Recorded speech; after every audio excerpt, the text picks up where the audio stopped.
Just a couple more. I love chatting to you.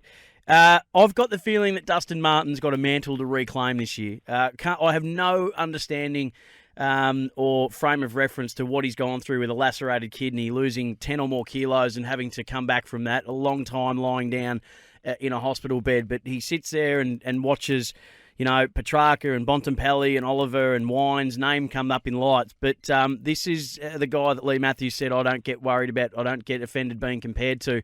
And I think there's another chapter to be written in the story. And are you as excited as I am about what Dustin Martin's going to be might just look to do to the competition this year?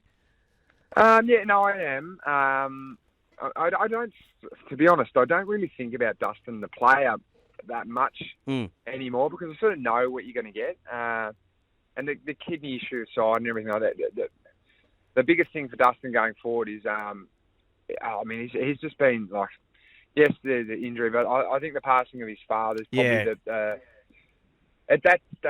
that's the most trying thing in his life at the moment, and that would be for anyone to reconcile that in terms of, he hadn't seen his father for nearly 2 years prior to his passing.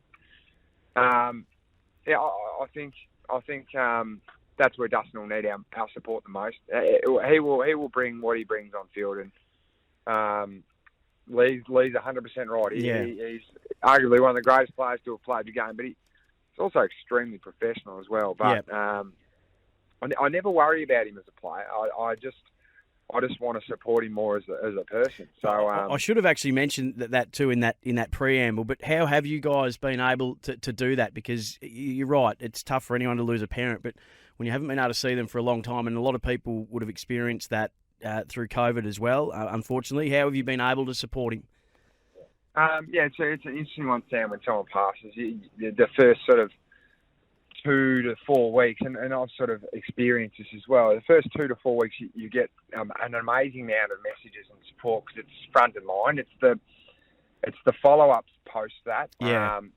And one thing I'd like, so I'll give an example from my own personal life, is that Steve Morris texts me every year on the date of Maddie's passing, and like I say, Morrow went out of my life for a while. He went to Adelaide and did a few things away from there, and he came back to the football club to play VFL, and now he's a part of our coaching group. So for him to do that is so important, and they're the relationships that Dustin will be leaning on and requiring for people that don't just be there at the start; they're there for the journey. And he's got a lot of mates down at the football club, and a lot of mates outside the football club that are making sure he's going okay, and he'll have his ups and he'll have his downs, but got a great support network around him at the moment. Oh, I don't doubt that for a second.